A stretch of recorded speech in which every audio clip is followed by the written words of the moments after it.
When I bought my house in Oak Ridge, I was looking for peace and privacy. The backyard, with its serene pool and shaded pergola, was my sanctuary, the perfect place to relax after a long week, to enjoy a barbecue with friends, or simply float in the water while reading a good book. I never expected it would become the subject of an HOA drama. Karen was the president of the Oak Ridge Homeowners Association. Her defining traits? Bossy, entitled, and insufferable. She had her nose in everyone's business and her fingers in every pie. If there was a neighborhood event, you could bet she was in charge. If something went slightly out of place, like the wrong shade of paint on a fence or someone's grass being too long, Karen would be the first to show up with her clipboard and a scolding look. It wasn't long before I had my first run-in with her. I'd ignored her letters about trimming my hedges and repainting my fence until I couldn't anymore. Then I learned she'd been telling my neighbors about my inconsiderate landscaping while using phrases like non-compliant to describe my lawn. But that was nothing compared to what happened next. One warm Sunday morning, I was lounging by the pool enjoying the sunshine when Karen appeared at my gate. At first, I thought she was just checking up on me again for some trivial HOA issue, but I couldn't have been more wrong. "Steve," she said, beaming, "I need a favor." I raised an eyebrow. Whenever Karen said favor, it meant trouble. "What's up?" I asked, trying to sound nonchalant, even though I already had a sinking feeling in my stomach.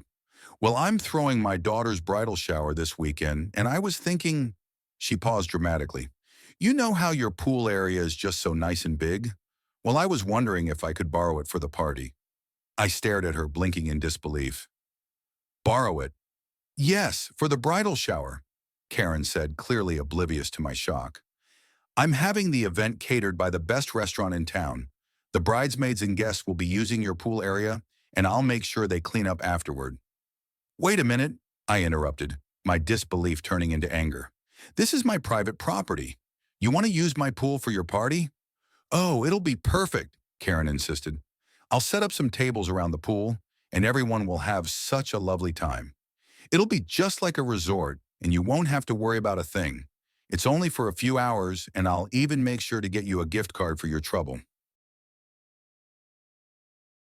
I stood there speechless. She was demanding I let her use my pool for her event. I didn't even know where to begin with how wrong that request was. She had the audacity to ask, and she thought I'd just agreed to her ridiculous plan because she was the HOA president. "No," I said firmly. "That's not happening, Karen. This is my private property. You can't just come over here and take over my pool for your bridal party." Karen blinked, clearly stunned by my refusal. "Oh, Steve, don't be difficult. It's just one afternoon. You won't even notice. I'll make sure everything's taken care of.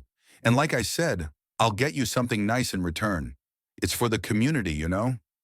"Karen," I said, taking a deep breath to calm myself, "you are not borrowing my pool for your bridal party.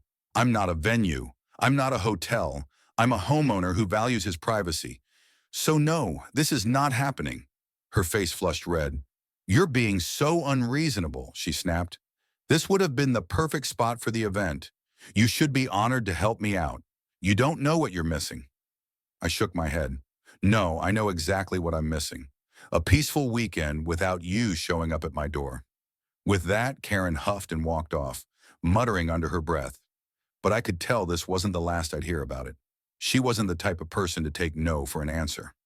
Sure enough, 2 days later, I received a letter from the HOA.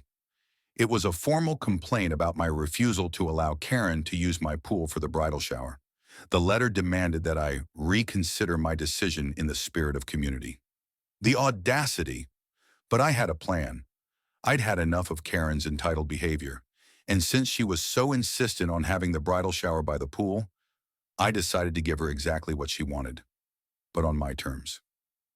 The morning of the bridal shower arrived, and I was ready. I'd called a local company that specialized in pool foam parties and arranged for them to come set up.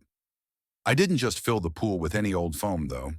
I had it made with the brightest, most obnoxious color I could find. Neon pink foam that looked like something straight out of a party horror movie.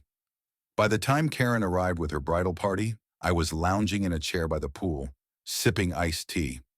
She stormed up to the gate, looking positively furious when she saw what I'd done. What is this? She demanded, pointing at the foam that was now spilling over the sides of the pool, engulfing the surrounding lawn and chairs. What have you done? I've filled your bridal shower with foam, I said, grinning. You wanted my pool, so here you go. Now it's a foam party. I thought it might be more fun than just a normal pool. Karen stood there speechless, her mouth opening and closing as she tried to process the absurdity of what I'd done. You, she sputtered, you can't do this. This isn't what I wanted. Well, Karen, I thought I'd give you the pool experience you were asking for, I said innocently. But I figured if you're going to take over my space, you might as well have a little fun.